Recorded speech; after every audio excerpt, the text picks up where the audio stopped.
وَلَقَدْ يَسَّرْنَا الْقُرْآنَ لِلذِّكْرِ فَهَلْ مِن مُّدَّكِرٍ۔ الحمد لله رب العالمين، والصلاة والسلام على أشرف الأنبياء والمرسلين، أما بعد، فأعوذ بالله من الشيطان الرجيم من همزه ونفخه ونفثه. بسم الله الرحمن الرحيم. رب اشرح لي صدري ويسر لي أمري واحلل عقدة من لساني يفقه قولي. اللهم انفعنا بما علمتنا وعلمنا ما ينفعنا وزدنا علما. فبشر عبادي الذين يستمعون القول فيتبعون أحسنه. أولئك الذين هداهم الله وأولئك هم أولو الألباب. وَلَئِن سَأَلْتَهُم مَّنْ خَلَقَ السَّمَاوَاتِ وَالْأَرْضَ لَيَقُولُنَّ خَلَقَهُنَّ الْعَزِيزُ الْعَلِيمُ. الَّذِي جَعَلَ لَكُمُ الْأَرْضَ مَهْدًا وَجَعَلَ لَكُمْ فِيهَا سُبُلًا لَّعَلَّكُمْ تَهْتَدُونَ. وَالَّذِي نَزَّلَ مِنَ السَّمَاءِ مَاءً بِقَدَرٍ فَأَنشَرْنَا بِهِ بَلْدَةً مَّيْتًا كَذَلِكَ تُخْرَجُونَ. أعوذ بالله من الشيطان الرجيم. بسم الله الرحمن الرحيم. وَلَئِن سَأَلْتَهُم مَّنْ خَلَقَ السَّمَاوَاتِ وَالْأَرْضَ لَيَقُولُنَّ خَلَقَهُنَّ الْعَزِيزُ الْعَلِيمُ۔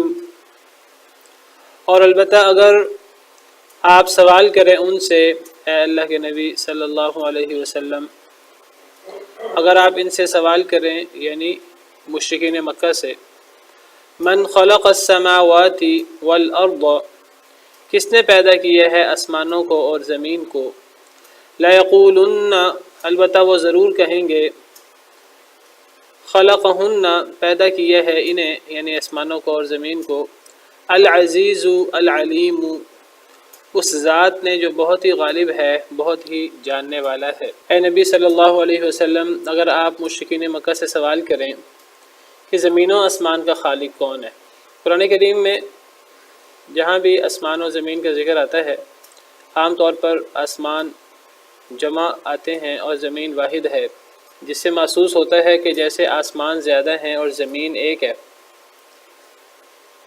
اور قرآن کریم کی دیگر آیات سے پتہ لگتا ہے کہ آسمان 7 ہیں، جس طرح اللہ تعالیٰ فرماتے ہیں وَلَقَدْ خَلَقْنَا فَوْقَكُمْ 7 طَرَائِقَ، ہم نے تمہارے اوپر 7 آسمان بنائے ہیں۔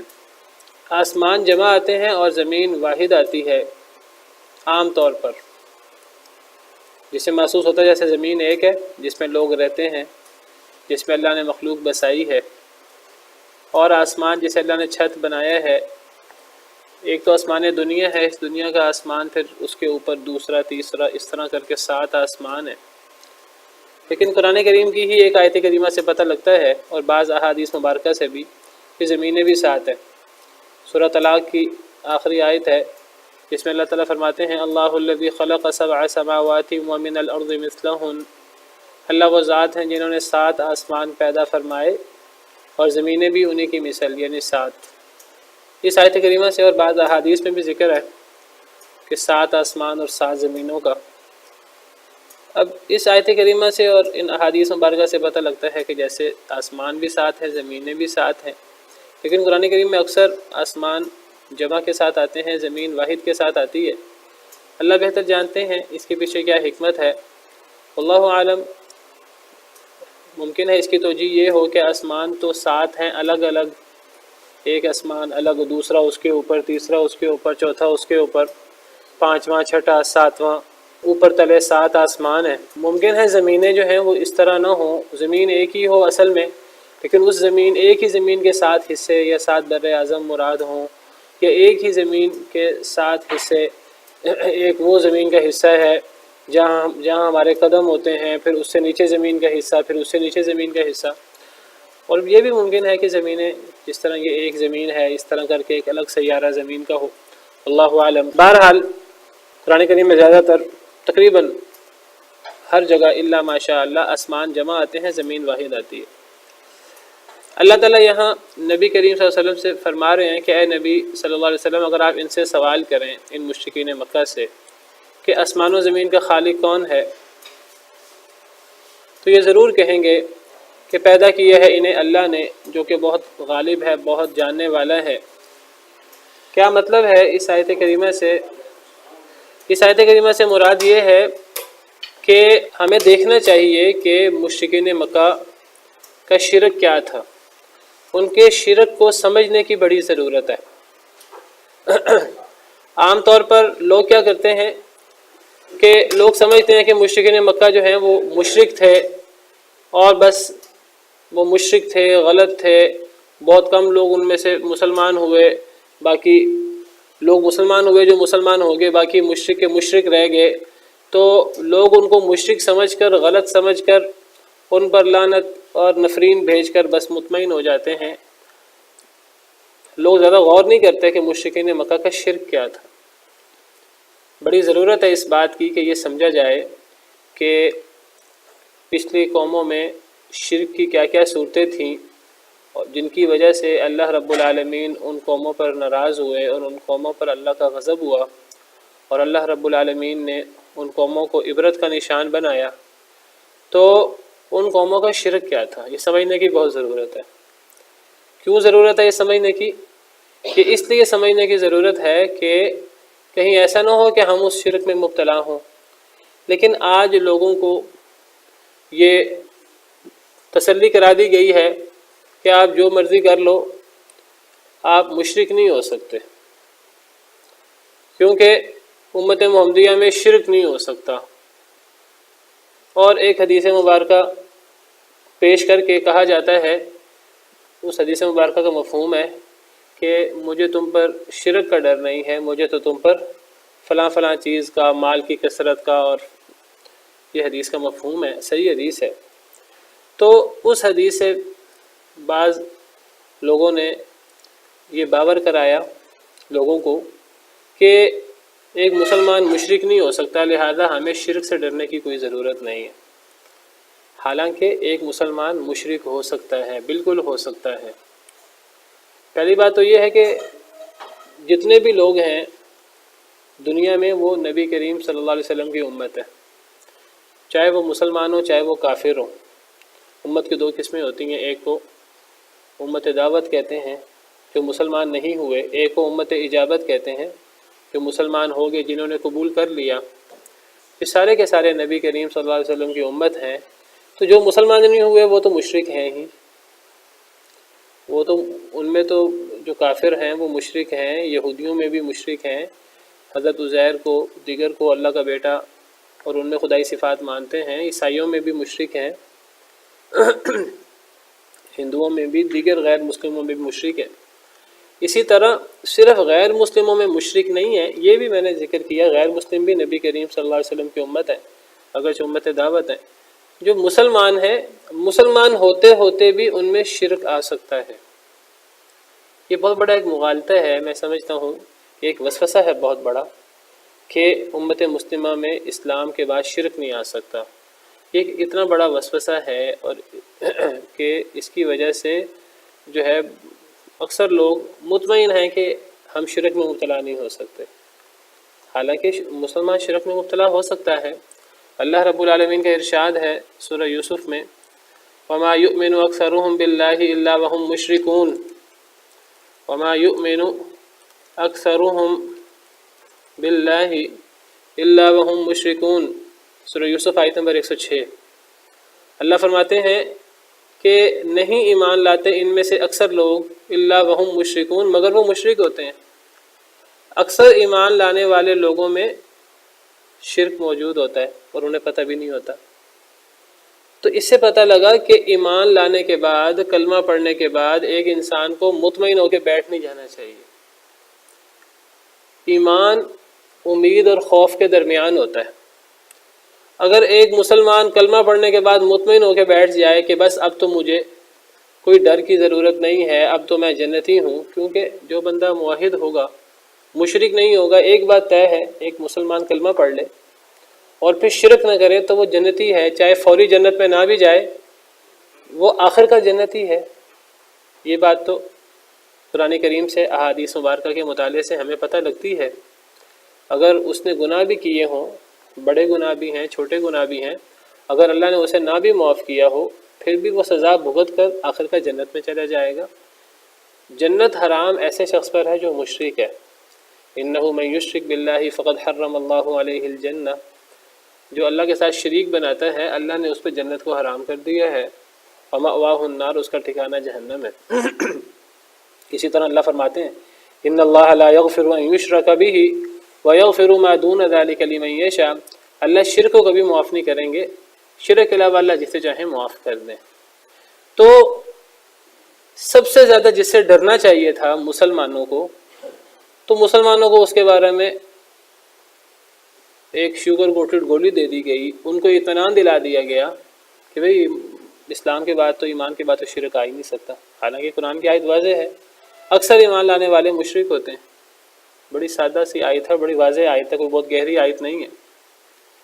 پھر نبی صلی اللہ علیہ وسلم کے احادیث مبارکہ ہیں جن سے پتہ لگتا ہے کہ ایک وقت آئے گا کہ وہ بت جو عربوں میں موجود تھے جاہلیت میں، ایک وقت آئے گا کہ لوگ انہی بتوں کی عبادت میں دوبارہ مبتلا ہو جائیں گے، صحیح حدیث میں موجود ہے۔ ایک وقت آئے گا کہ فلاں قبیلے کی عورتیں دوبارہ جو ہے وہ بتوں کی عبادت میں مبتلا ہو جائیں گی، وہ قبیلہ اسلام قبول کر لے گا اور اسلام قبول کرنے کے بعد صحیح حدیث مبارکہ ہے جس کا مفہوم یہ ہے کہ وہ عورتیں جو ہے دوبارہ شرک میں مبتلا ہو جائیں گی۔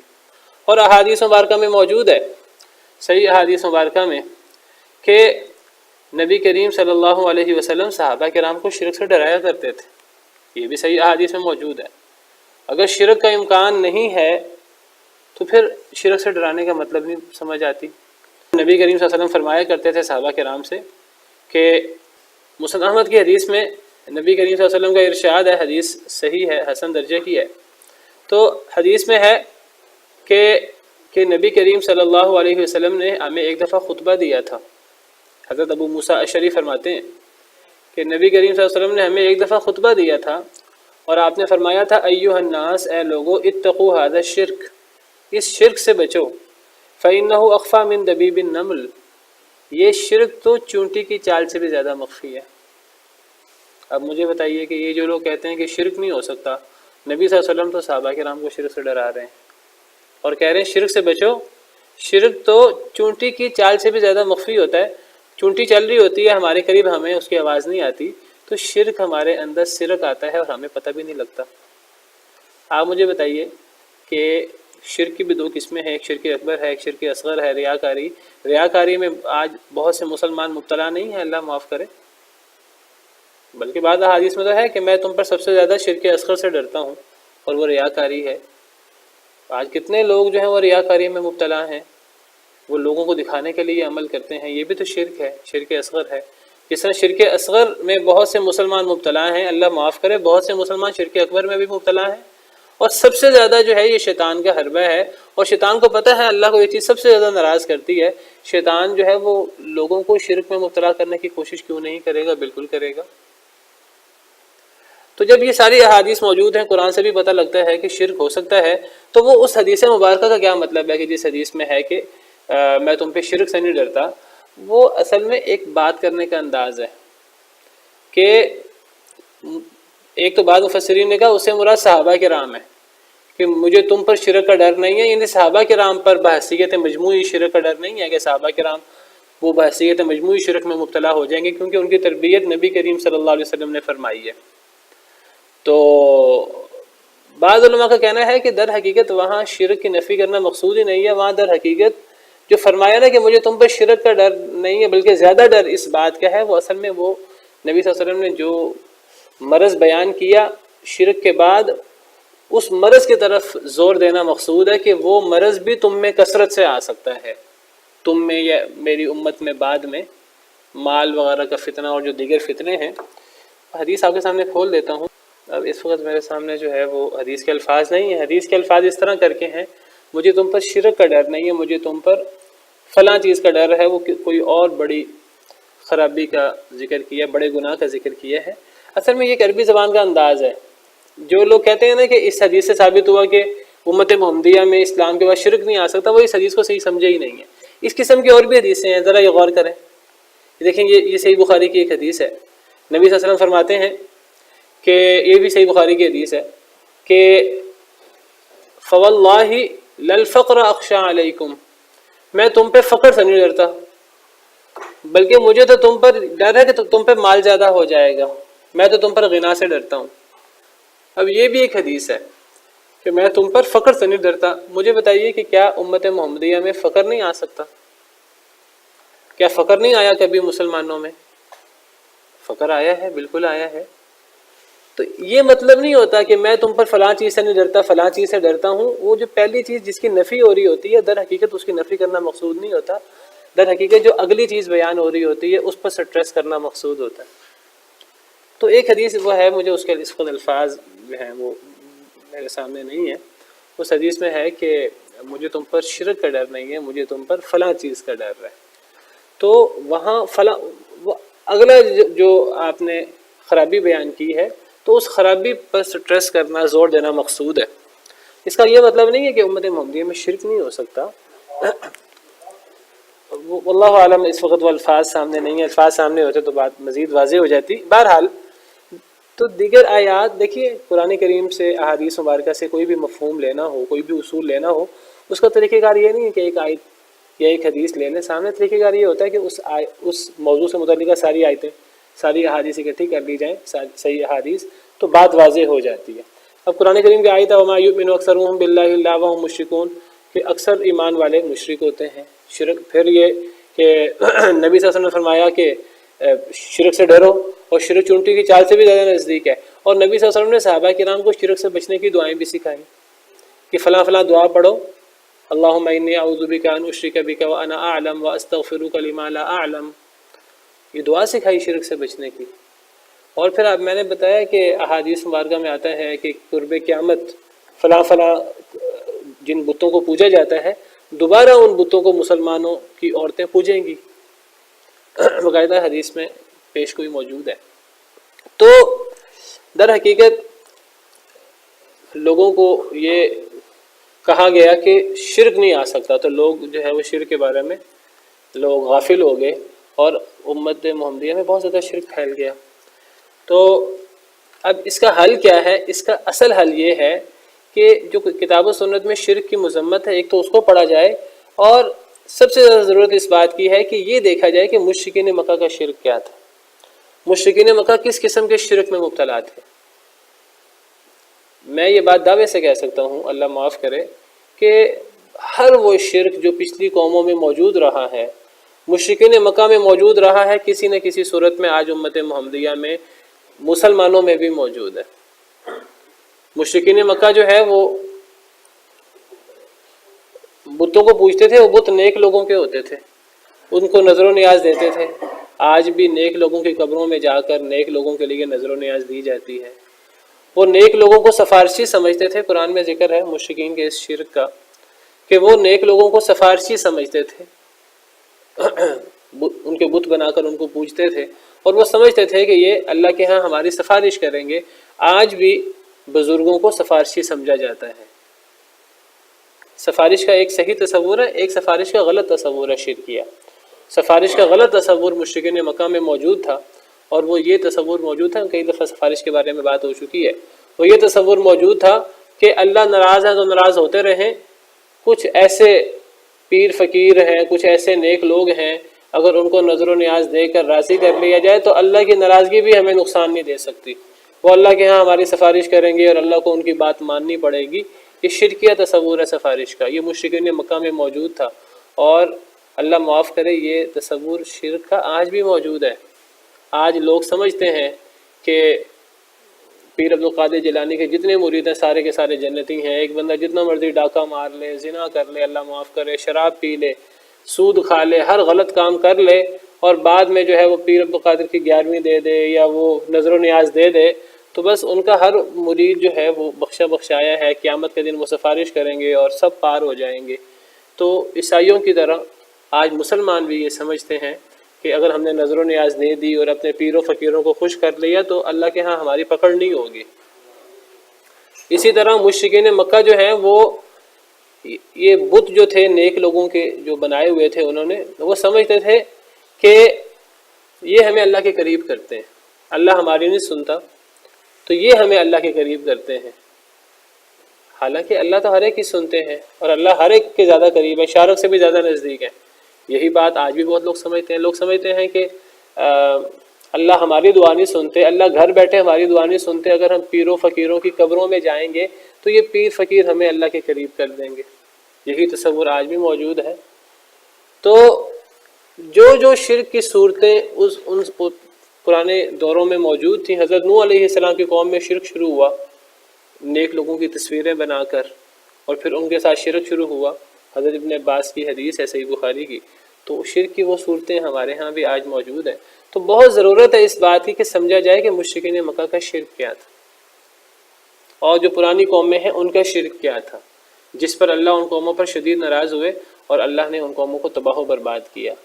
اگر وہی شرک ہمیں بھی موجود ہوگا تو ہم چاہے نام کے محمد اور احمد اور عبداللہ اور ہمارے مسلمانوں والے نام ہوں، تو یہ مسلمانوں والے نام ہمیں اللہ کے غضب سے بچا نہیں سکیں گے۔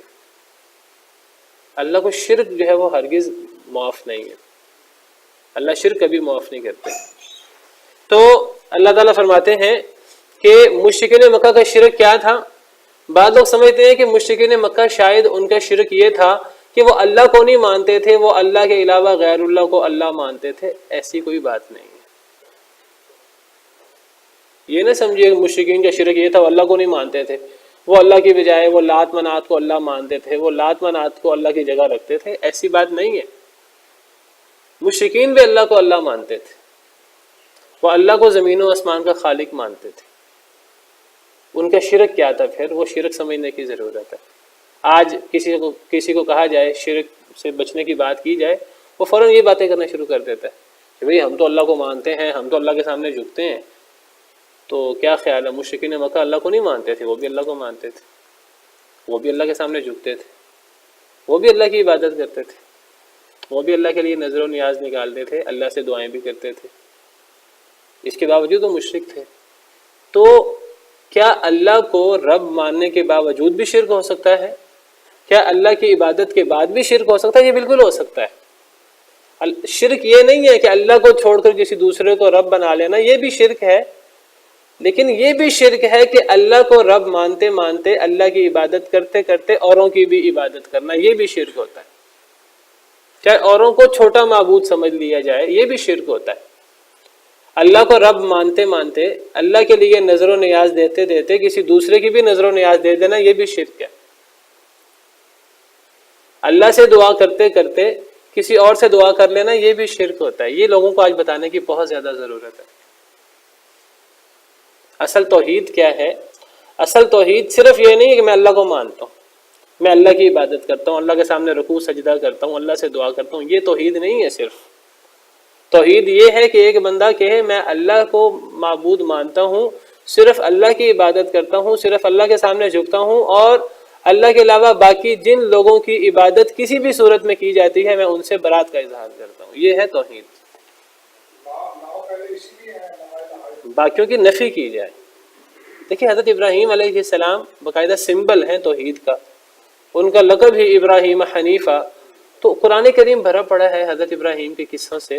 تو حضرت ابراہیم علیہ السلام نے اپنی قوم کو کیا دعوت دی تھی؟ وَإِذْ قَالَ إِبْرَاهِيمُ لِأَبِيهِ وَقَوْمِهِ إِنَّنِي بَرَاءٌ مِّمَّا تَعْبُدُونَ۔ جب حضرت ابراہیم علیہ السلام نے اپنے باپ اور اپنی قوم سے کہا کہ میں بیزار ہوں ان لوگوں سے جن کی تم عبادت کرتے ہو اللہ کے علاوہ، تو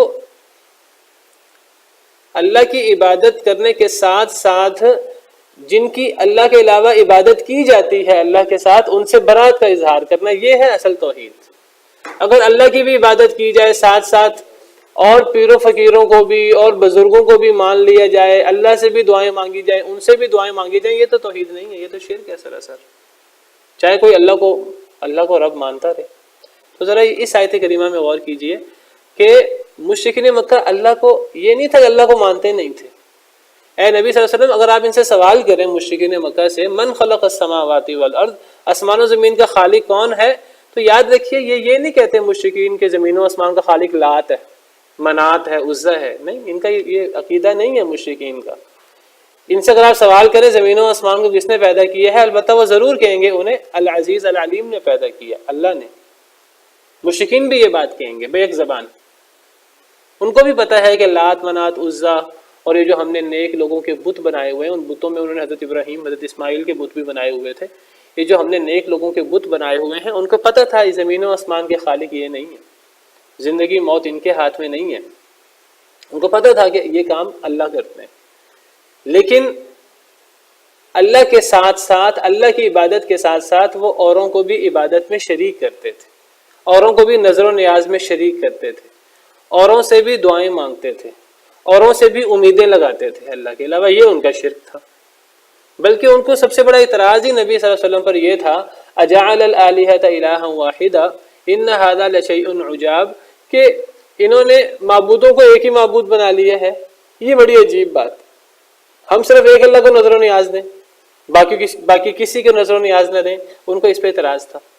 وہ کہتے تھے ہم اللہ کے لیے بھی جانوروں سے حصہ نکالیں گے، کھیتی سے حصہ نکالیں گے، اور اپنے ہم جو بت ہیں، جو نیک لوگوں کے بت بنائے ہوئے تھے، ہم ان کے لیے بھی حصہ نکالیں گے، وہ دونوں کے لیے حصہ نکال دیتے ہیں۔ اور ان کو اس پر اعتراض تھا کہ صرف ایک اللہ کے نظر و نیاز کیوں نکالی جائے۔ یہ شرک ہے۔ شرک یہ نہیں ہے اللہ کو رد کر کے کسی دوسرے کو اللہ بنا دیا جائے، یہ شرک نہیں ہے، یہ بھی شرک ہے، لیکن یہ تو شرک نہیں پایا جاتا، اس طرح کی شرک کی صورت نہیں پائی جاتی۔ یہ بھی شرک ہے کہ اللہ کی عبادت کی جائے، اللہ کے ساتھ اوروں کی بھی عبادت کی جائے، یہ بھی شرک ہے۔ مشرکین مکہ میں یہ شرک موجود تھا، اللہ کو وہ رب مانتے تھے، بلکہ وہ اللہ کو سب سے بڑا رب مانتے تھے۔ مشرکین مکہ کے بارے میں موجود ہے، تاریخ میں، احادیث وغیرہ میں موجود ہے کہ وہ حج بھی کرتے تھے، اور وہ حج کرتے ہوئے تلبیہ بھی پڑھتے تھے، اور تلبیہ پڑھتے ہوئے لبیک اللہم لبیک لبیک لا شریک لک لبیک ان الحمد والنعمت لک والملک لا شریک لک الا شریکا تملکہ وما ملک۔ وہ کہتے تھے کہ اے اللہ ہم حاضر ہیں، آپ کا کوئی شریک نہیں، ہاں ایک شریک ہے کہ جس پر آپ کا زور تو چلتا ہے، اس کا آپ پر زور نہیں چلتا۔ یعنی وہ مانتے تھے اللہ کے علاوہ شریک ہیں ہمارے، لات منات عزا، وہ یہ بھی مانتے تھے کہ اللہ کا ان پر زور چلتا ہے، ان کا اللہ پہ زور نہیں چلتا، وہ اللہ سے کم تر ہیں، اللہ سب سے بڑے رب ہیں ہمارے۔ پھر بھی وہ مشرک ہیں، چاہے وہ اللہ کو بڑا رب مانے۔ اللہ کو بڑا رب ماننے سے، دوسروں کو چھوٹا رب ماننے سے، چھوٹا معبود ماننے سے توحید نہیں ہو جاتی، وہ شرک ہی رہتا ہے۔ یہ شرک تھا مشرکین مکہ میں۔ تو البتہ اگر آپ ان سے سوال کریں کہ زمین و آسمان کو کس نے پیدا کیا ہے، تو یہ ضرور کہیں گے کہ انہیں پیدا کیا ہے العزیز العلیم نے۔ وہ اللہ کو رب مانتے تھے۔ اللہ تعالیٰ اس سے ان کے شرک کا رد کر رہے ہیں۔ کیسے رد کر رہے ہیں؟ اس کے اندر شرک کا رد ایسے ہے، میں نے پہلے بھی ایک دو دفعہ اس بات کو واضح کرنے کی کوشش کی ہے کہ توحید کی تین بڑی قسمیں ہیں۔ ایک کو توحید الوہیت کہتے ہیں، ایک کو توحید ربوبیت کہتے ہیں، ایک کو توحید الاسماء والصفات کہتے ہیں۔ تین بڑی قسمیں ہیں، ان میں سے دو قسمیں زیادہ اہم ہیں، توحید ربوبیت اور توحید الوہیت۔ توحید ربوبیت اور توحید الوہیت۔ توحید ربوبیت کیا ہے؟ کہ اللہ کو رب ہونے میں ایک مانا جائے، کہ رب کے جو کام ہیں ان میں اللہ کو ایک مانا جائے، یہ ہے توحید ربوبیت۔ یعنی پیدا کرنا آسمان و زمین کو، تمام مخلوقات کو، انسانوں کو، ہر چیز کو پیدا کرنا، یہ اللہ کا کام ہے، اللہ اس میں اکیلے ہیں، پیدا کسی اور نے نہیں کیا۔ چھوٹی سے چھوٹی مخلوق کو بھی کسی اور نے پیدا نہیں کیا۔ یہ سارے معبود مل جائیں تو یہ مکھی بھی نہیں بنا سکتے۔ مکھی بنانا تو دور کی بات، اللہ نے سورہ حج کے اندر تفصیل سے بیان کیا۔ مکھی بنانا تو دور کی بات، مکھی اگر کوئی چیز لے جائے ان کے سامنے سے، یہ وہ مکھی سے سب مل کر وہ چیز واپس نہیں لا سکتے، یہ سارے معبود مل کر۔ ضعف الطالب والمطلوب، یہ جو پکارتے ہیں معبودوں کو اللہ کے علاوہ، وہ بھی کمزور ہیں، اور جن کو پکارا جاتا ہے وہ بھی کمزور ہیں۔ تو ایک ہے توحید ربوبیت کہ رب والے کاموں میں اللہ کو ایک ماننا۔ رب والے کام کیا ہیں؟ پیدا کرنا، رزق دینا، کائنات کی تدبیر کرنا، انعامات کرنا، یہ سب کام ہیں رب والے۔ تو ان رب والے کاموں میں اللہ کو ایک سمجھنا، یہ ہے توحید ربوبیت. اور یہ بات یاد رکھیے اکثر مشرکین بھی توحید ربوبیت کے قائل ہوتے ہیں. اکثر مشرکین مکہ بھی توحید ربوبیت کے قائل تھے. وہ اللہ کو رزق دینے میں اللہ کو ایک وہ تخلیق کرنے میں اللہ کو ایک مانتے تھے. وہ سمجھتے تھے کہ پیدا صرف اللہ نے کیا اور کسی نے پیدا نہیں کیا. ان کو پتہ تھا رزق اللہ دیتا اور کوئی رزق نہیں دیتا. ان کو پتہ تھا انعام اللہ کرتا ہے اور کوئی انعام نہیں کرتا. اس کائنات کی تدبیر اللہ کرتا ہے اور کوئی تدبیر نہیں کرتا. توحید کی دوسری قسم ہے کہ یہ تو اللہ کے کام ہے نا، رب والے. ان رب والے کاموں میں اللہ کو ایک سمجھا جائے، تخلیق، رزق، تدبیر، کائنات کی انعامات وغیرہ کرنا، یہ تو ہے اللہ کا فریضہ. اس کے جواب میں مخلوق کو کیا کرنا چاہیے؟ جواب میں مخلوق کو اللہ کے ان انعامات کا شکریہ ادا کرنا چاہیے، اللہ کی عبادت کرنی چاہیے، اللہ کے سامنے جھکنا چاہیے. اور جب پیدا صرف اللہ نے کیا ہے، رزق صرف اللہ نے دیا ہے، تدبیر صرف اللہ کرتے ہیں، انعامات صرف اللہ کرتے ہیں، یہ سب کام اللہ وحدہ لا شریک کرتے ہیں، تو جب مخلوق اللہ کو ان چیزوں کا شکریہ ادا کرے یا مخلوق اللہ کو جواب دے، عبادت کرے، تو عبادت میں بھی پھر ایک اللہ کی عبادت ہونی چاہیے. یہ نہیں ہو سکتا کہ تخلیق کرنے والا اللہ ایک ہو، رزق دینے والا اللہ ایک ہو، کائنات کی تدبیر کرنے والا اللہ ایک ہو، تمام نعمتیں کرنے والا اللہ ایک ہو، اور جب ہم اللہ کا شکریہ ادا کریں تو ہم اللہ کے شکریہ ادا کرنے کے ساتھ ساتھ اللہ کے علاوہ اوروں کا بھی شکریہ ادا کر دیں. اور اللہ کے علاوہ اوروں کی عبادت شکریہ ہے. اصل میں ہم وہ اللہ کے ساتھ اوروں کو بھی عبادت میں شریک کر دیں. اسے کہتے ہیں توحید الوہیت، عبادت والی توحید. توحید ربوبیت کا تعلق ہے اللہ کو اللہ کے کاموں میں ایک ماننا. یہ اکثر مشرک بھی ایک مانتے ہیں، اللہ کو پیدا کرنے میں، تدبیر کرنے میں، انعامات دینے میں، رزق دینے میں. لیکن اصل خرابی ہے توحید الوہیت میں کہ جب لوگ اللہ کی عبادت کرتے ہیں جواب میں، اللہ کی نعمتوں کے جواب میں، وہ عبادت میں اللہ کے ساتھ اوروں کو شریک کر لیتے ہیں عبادت کی مختلف صورتوں میں. اب اہم سوال یہ کہ عبادت کی صورتیں کیا ہیں؟ عبادت کی صورتیں اللہ کے سامنے جھکنا، اللہ کے سامنے نماز پڑھنا، اللہ سے دعا کرنا، اللہ کے علاوہ اللہ سے ڈرنا، اللہ پر توکل کرنا، اللہ کی قسم اٹھانا، ہر قسم کا اعتماد اللہ پر کرنا، اللہ کے لیے نظر و نیاز نکالنا. تو یہ سب چیزیں اور اس جیسی چیزیں یہ عبادت ہیں. تو جب تمام نعمتیں اور تخلیق اور ہر چیز اللہ کرتے ہیں تو پھر انسان جب عبادت کرے تو وہ عبادت بھی ایک اللہ کی کرے. یہ ہے توحید الوہیت. اصل گڑبڑ اس میں ہے دنیا میں. یعنی جب پیدا ایک اللہ نے کیا ہے تو پھر دعا صرف ایک اللہ سے مانگی جائے. پھر ایک اللہ کے علاوہ اوروں سے کیوں مانگا جاتا ہے؟ پھر اللہ کے علاوہ نبیوں سے، پیروں سے، ولیوں سے کیوں مانگا جاتا ہے؟ پھر یہ کیوں کہا جاتا ہے کہ یا رسول اللہ مدد؟ جگہ جگہ لکھا ہوگا یا اللہ یا رسول اللہ. کیوں پکارا جاتا ہے اللہ کے علاوہ رسول اللہ کو؟ یا علی مدد کیوں کہا جاتا ہے؟ یا عبد القادر شیئا للہ کیوں کہا جاتا ہے؟ یہ شرک ہے اور شرک اکبر ہے.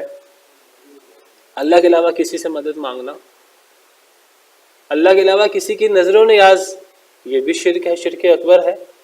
اللہ کے علاوہ کسی کے نام کی سبیل اور کسی کے نام کی نیاز نکالنا، یہ 11ویں ہے فلاں کے نام کی، یہ فلاں کے نام کا بکرا ہے اور یہ فلاں یہ فلاں. اللہ کے علاوہ اوروں سے ڈرنا، تو یہ تمام چیزیں شرک ہیں. اللہ رب العالمین نے مشرکین مکہ کے اس شرک کا رد کیسے کیا؟ اللہ نے عقلی دلیل دی. اللہ نے یہ عقلی دلیل دی کہ جب رب ہونے میں اللہ اکیلا ہے، جب تخلیق میں، رزق دینے میں اور کائنات کی تدبیر کرنے میں، تم پر انعام کرنے میں اللہ اکیلا ہے، اور تم بھی اے مشرکین اس کو مانتے ہو، تو پھر عبادت میں تم ایک اللہ کی عبادت کرو. پھر عبادت میں اوروں کو کیوں شریک کر دیتے ہو؟ پھر اللہ کے علاوہ اوروں کو کیوں اللہ کے برابر ٹھہراتے ہو؟ یا تو تم یہ کہو کہ کائنات کو، زمین و آسمان کو پیدا کرنے میں بھی وہ شریک ہے. تم اللہ کی اولاد مقرر کرتے ہو، فرشتوں کو اللہ کے بیٹے کہتے، اللہ کی بیٹیاں کہتے ہو، حضرت عیسیٰ کو، حضرت عزیر کو اور لوگوں کو اللہ کے بیٹے قرار دیتے ہو. کیا تم مانتے ہو کہ کائنات کو پیدا بھی انہوں نے کیا ہے؟ پیدا تو اللہ کرے، تو تم اللہ کے ساتھ اور لوگوں کو شریک کر دیتے ہو، عبادت میں اور لوگوں کو شریک کر دیتے ہو. تو توحید ربوبیت سے اللہ توحید الوہیت کو ثابت کرتے ہیں، اس توحید ربوبیت سے جس کو مشرکین بھی مانتے ہیں۔ اللہ تعالیٰ فرماتے ہیں کہ اے نبی صلی اللہ علیہ وسلم ذرا ان سے پوچھیں کہ زمین و آسمان کو کس نے پیدا کیا ہے، تو یہ ضرور کہیں گے زمین و آسمان کو پیدا کرنے والا ایک اللہ وحدہ لا شریک ہے، العزیز العلیم ہے۔ تو جب اللہ نے زمین و آسمان کو پیدا کیا ہے تب پھر عبادت میں اور پھر غیر اللہ کو پکارنے میں پھر اللہ کے علاوہ اوروں کو کیوں پکارتے ہو، پھر نظر و نیاز اوروں کی کیوں دیتے ہو؟ یہ ہے اصل میں قرآن کریم کا ایک عام انداز۔ جی دیکھیے، ایک ہوتا ہے کسی کو اس کی موجودگی میں پکارنا، تو میں آپ میں سے کسی کو بھی آپ کی موجودگی میں پکار سکتا ہوں۔ یا کا مطلب تو ہے کسی کو مخاطب کرنا، تو آپ کا نام منیب ہے، میں کہوں یا منیب، کوئی حرج نہیں ہے اس میں، آپ موجود ہیں، آپ سن رہے ہیں۔ لیکن نبی صلی اللہ علیہ وسلم تو اللہ کے پاس جا چکے ہیں، اب میں یہاں بیٹھے بیٹھے اگر میں ان کو پکاروں گا اور میں ان سے مدد مانگنا چاہتا ہوں تو گویا کہ میں ان میں خدائی اختیارات مان رہا ہوں، اور میں سمجھتا ہوں کہ وہ اللہ کی طرح میری مدد کر سکتے ہیں، تو یہ میں غیر اللہ سے مدد مانگ رہا ہوں، یا رسول اللہ مدد، یا علی مدد۔ اگر نبی صلی اللہ علیہ وسلم موجود ہوں تو ان کی موجودگی میں انہیں پکارا جائے یا رسول اللہ، کوئی حرج نہیں ہے اس میں، مخاطب کیا جائے۔ دیکھیے، کوئی بندہ قبر میں ہو تو قبر والے کو تو مخاطب کیا جا سکتا ہے، وہ یہ سمجھ کے نہیں کہ وہ سن رہا ہے ہماری بات، بلکہ چونکہ ہم اس کی قبر پہ ہیں تو قبر والے کو ہم ندا لگا سکتے ہیں، کیونکہ نبی صلی اللہ علیہ وسلم نے یہ سکھایا ہے کہ جب انسان قبر سے گزرے، قبرستان سے گزرے، تو السلام علیکم اہل القبور یا اہل الدیار کہے، اے قبر والو تم پر سلامتی ہو۔ یہ اس سلامتی سے مراد یہ نہیں کہ وہ سن رہے ہیں یا ہم ان سے کوئی چیز مانگ رہے ہیں، یہ ایک غائبانہ ان کو پکار کر ان کو دعا دی جا رہی ہے اصل میں۔ اس کا آپ یہ سمجھیے، اس کی سینس ایسے ہے جیسے کسی کا کوئی باپ فوت ہو جائے، کسی کا کوئی عزیز فوت ہو جائے تو وہ کبھی اس کو خیالوں میں یاد کرے اور وہ کہے اے ابا جان، اللہ تعالیٰ آپ پر رحم کرے اور اللہ یہ کرے، اللہ یہ کرے۔ تو ایک دعا بندہ دیتا ہے، بعض دفعہ بندہ ان کو غائبانہ ذہن کے اندر یاد کرتا ہے، اس کا مطلب یہ نہیں ہے کہ آپ اپنے والد صاحب کو سمجھ رہے ہیں کہ وہ آپ کی باتیں سن رہے ہیں اور آپ ان سے دعائیں مانگ سکتے ہیں، آپ ان سے اپنی حاجتیں مانگ سکتے ہیں۔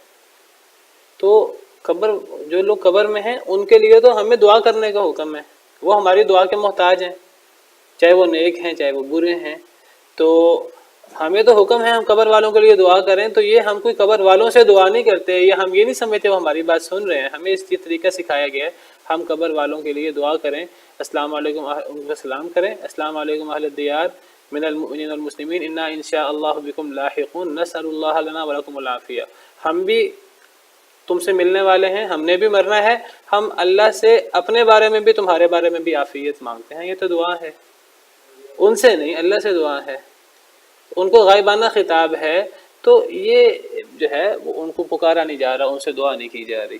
جی،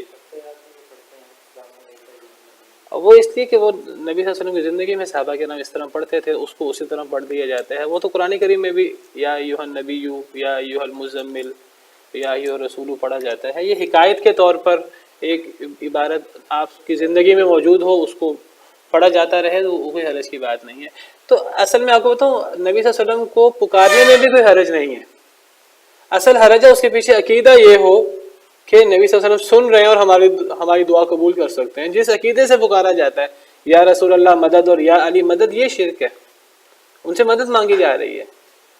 بھی اگر وہ ہماری مدد کر سکتے ہیں تو پھر وہ اللہ سے کیوں مدد مانگتے رہے؟ ان کو اللہ سے مدد مانگنے کی ضرورت نہیں تھی، پھر وہ فوت کیوں ہوئے؟ ان پہ مصیبتیں آئیں، انہوں نے اپنے آپ کو مصیبتوں سے خود کیوں نہیں نکال لیا؟ وہ تو بدعت ہے نا۔ اذان سے پہلے نہیں یہ بات کہنی چاہیے، اذان کے بعد درود پڑھنا چاہیے، اور درود بھی وہ پڑھنا چاہیے جو مسنون ہے۔ تو بات یہ ہو رہی تھی کہ ہمیں سمجھنا چاہیے کہ مشرکین مکہ کا شرک کیا تھا۔ تو اللہ تعالیٰ نے مشرکین مکہ کے شرک کا رد کیسے کیا؟ مشرکین مکہ اللہ کو بھی مانتے تھے، اللہ کے علاوہ وہ اوروں کو بھی مانتے تھے اور اوروں سے بھی دعائیں کرتے تھے، اوروں کے لیے بھی نظر و نیاز دیتے تھے۔ تو اللہ نے ان کا رد یہ کیا ہے کہ جب ربوبیت میں اللہ اکیلا ہے، تم بھی مانتے ہو اللہ نے پیدا کیا زمین و آسمان کو، کسی اور نے پیدا نہیں کیا، تب پھر تم عبادت میں اللہ کے ساتھ اوروں کو کیوں شریک کرتے ہو؟ یا تو تم یہ کہو نا کہ تم جنہیں عبادت میں شریک کر رہے ہو، دعا میں پکارنے میں یا نظر و نیاز دینے میں انہوں نے بھی زمین و آسمان کو پیدا کی ہے، پھر تو بات سمجھ میں آتی ہے۔ وہ بھی رزق دیتے ہیں، وہ بھی انعام کرتے ہیں، یا تو تم یہ کہو۔ تو پھر اللہ تعالیٰ کا انداز ہے کہ اللہ تعالیٰ قرآن کریم میں اپنی ربوبیت میں توحید، جس کو مشرک بھی مانتے ہیں، وہ ثابت کرنے کے بعد اللہ تعالیٰ اپنی قدرت کے دلائل بیان کرتے ہیں۔ اللہ فرماتے ہیں اللہ نے تو زمین کو پیدا کیا، آسمان کو پیدا کیا، اللہ نے تو پہاڑ بچھائے، اللہ نے تو نہریں جاری کی، اللہ نے تو یہ کیا، اللہ نے تو وہ کیا۔ تمہارے جن کو تم پکارتے ہو اللہ کے علاوہ، نظر و نیاز دیتے، انہوں نے کیا کیا ذرا یہ دکھاؤ، انہوں نے مکھی بھی پیدا کی ہے ذرا یہ دکھاؤ۔ تو یہ قرآن کریم کا ایک عام انداز ہے، یہاں بھی یہی انداز اختیار کیا گیا ہے۔ وَلَئِن سَأَلْتَهُم مَّنْ خَلَقَ السَّمَاوَاتِ وَالْأَرْضَ، البتہ اگر آپ ان سے سوال کریں کہ کس نے پیدا کیا آسمانوں کو اور زمین کو، لَيَقُولُنَّ، البتہ وہ سب ضرور کہیں گے، خَلَقَهُنَّ الْعَزِيزُ الْعَلِيمُ، انہیں پیدا کیا ہے العزیز العلیم یعنی اللہ نے۔ یہ مشرک بھی مانتے ہیں۔ پھر اللہ فرماتے ہیں کہ پھر جب اللہ پیدا کرنے والا زمین و آسمان کو، ربوبیت کی توحید تم بھی مانتے ہو، پھر عبادت میں اوروں کو کیوں شریک کر لیتے ہو؟ پھر اللہ تعالیٰ اپنی مزید قدرت بیان کر رہے ہیں۔ اللہ فرما رہے ہیں اللہ تو وہ ہے جس کو مشرک بھی مانتے ہیں اللہ کی ان صفات کو۔ اللہ وہ ذات ہے جس نے تمہارے لیے زمین کو بچھونا بنایا، مہدن بچھونا، ایسا بچھونا جس پر انسان آرام کر سکے، سکون کر سکے۔ تو زمین اللہ نے ہمارے لیے آرام دہ بچھونا بنایا ہے، اور یہ اللہ نے زمین کو پیدا کیا اور اس کو ہمارے لیے جائے قرار بنایا، آرام دہ بنایا۔ وَجَعَلَ لَكُمْ فِيهَا سُبُلًا، اور بنائے اللہ نے تمہارے لیے اس زمین میں رستے، لعلکم تہتدون، تاکہ تم رستہ تلاش کر سکو۔ یہ سارے کام اللہ وحدہ لا شریک نے کیے ہیں، یہ ساری نعمتیں اللہ نے کی ہیں۔ اس میں تمہارا کوئی شریک جن سے تم دعائیں مانگتے ہو، جن سے تم مدد مانگتے ہو، یا جن کی تم نظر و نیاز دیتے ہو اللہ کے علاوہ، ان میں سے کسی نے یہ کام نہیں کیا۔ تو اللہ کی عظیم الشان قدرتوں میں سے زمین و آسمان کی تخلیق ہے، زمین کو ہمارے لیے جائے قرار اور بچھونا بنانا ہے، اور اسی طرح زمین کے رستے، تاکہ ہم رستہ تلاش کر سکیں۔ یہ جو زمین کے اندر رستے ہوتے ہیں، تو سڑکیں ہوتی ہیں اور یہ رستے ہوتے ہیں، سڑکیں نہ بھی ہوں تب بھی رستے بنے ہوتے ہیں قافلوں کے گزرنے کی وجہ سے پرانے زمانوں میں۔ تو یہ رستے جو ہیں، ان سے رستے تلاش کرنا آسان ہوتا ہے، اور یہ رستے ہونا زمین کے اندر، یہ اللہ کی بہت بڑی قدرت ہے۔ اللہ نے قرآن کریم میں اپنے انعامات میں سے، اپنے احسانات میں سے ایک بہت بڑا احسان یہ بتایا کہ زمین میں اللہ نے رستے بنائے ہیں۔ کیونکہ جو ایک تجارتی شاہراہ ہوتی ہے تو عام طور پر اس شاہراہ پر ڈاکو چور وغیرہ آنے سے کتراتے ہیں، وہاں آمد و رفت زیادہ ہوتی ہے، تو ان رستوں سے انسان کو لمبے لمبے دور کے شہروں میں جانا آسان ہوتا ہے۔ اگر وہ رستے نہ ہوں، ساری زمین ایک جیسی ہموار ہو، تو انسان کے لیے دوسرے شہر جانا ہی ناممکن ہو جائے۔ اس کو آپ اس طرح سمجھیں بغیر آلات کے، اس کو آپ اس طرح سمجھیں جس طرح صحرا ہوتا ہے۔ صحرا کے اندر سارا صحرا ہی ایک طرح ہوتا ہے، اس کے اندر رستے نہیں ہوتے، تو صحرا کے اندر جو ہے وہ سمت متعین کرنے بڑا مشکل ہو جاتا ہے۔ اسی طرح سمندر ہے، سمندر کے اندر سمت متعین کرنا مشکل ہو جاتا ہے آلات کے بغیر، کتب نما کے بغیر، آلات کے بغیر سمت متعین نہیں کی جا سکتی۔ یہ جو رستے ہوتے ہیں اس سے ایک سمت متعین ہو جاتی ہے، اس رستے پہ چلتے رہو، ناک کی سیدھ میں فلاں سے دائیں مڑ جانا، فلاں سے بائیں مڑ جانا، فلاں جگہ آ جائے گی۔ تو یہ رستے اللہ نے بنائے ہیں، اور یہ رستے اللہ نے اس لیے بنائے تاکہ ہم رستہ تلاش کریں۔ تو یہ اللہ کی احسانات ہیں۔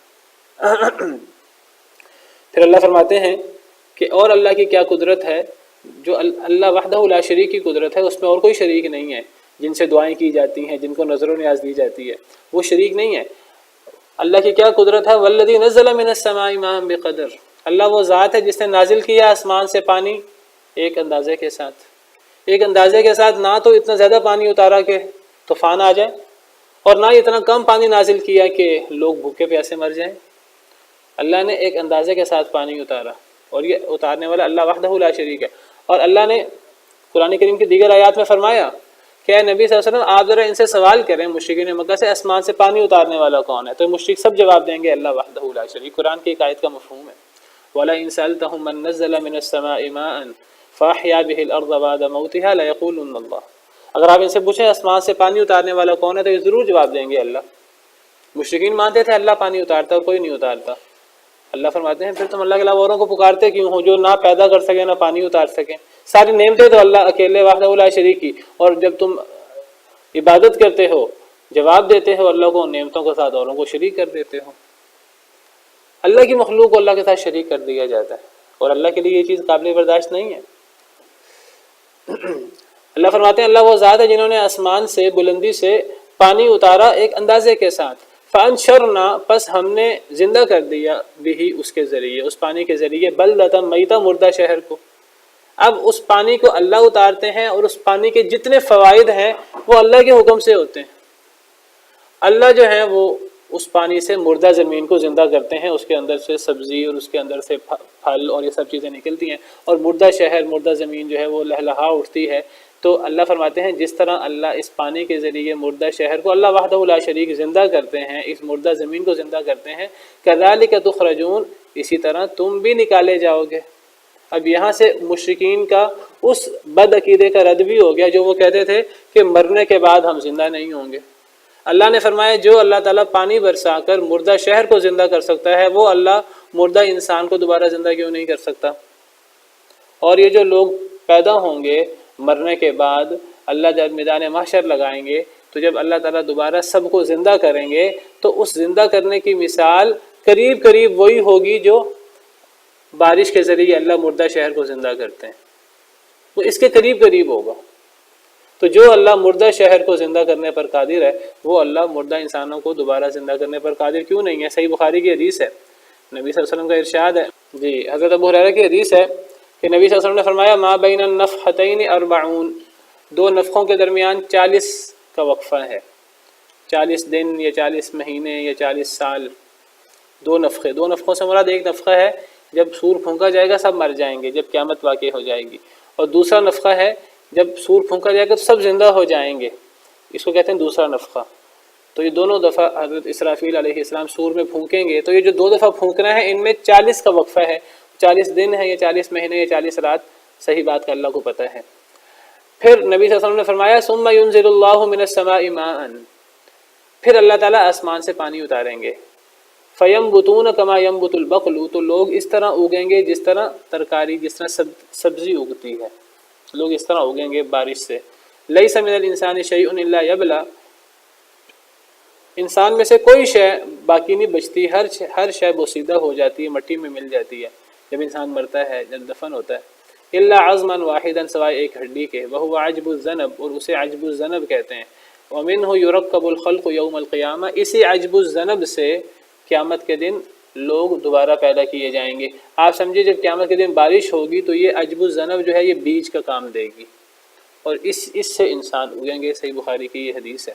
تو اللہ نے فرمایا کہ یہ سب کام اللہ کرتے ہیں، مردہ شہر کو اللہ زندہ کرتے ہیں، انسانوں کو مرنے کے بعد دوبارہ اللہ زندہ کریں گے، تو جب یہ سب کام اللہ کرتے ہیں تو پھر تم ایک اللہ وحدہ لا شریک کی عبادت کرو، تم ربوبیت میں اللہ کو ایک مانتے ہو تو پھر تم الوہیت میں بھی اللہ کو ایک مانو۔ باقی انشاءاللہ کل سبحانک اللہم برحمه تحلو الحياة شوقا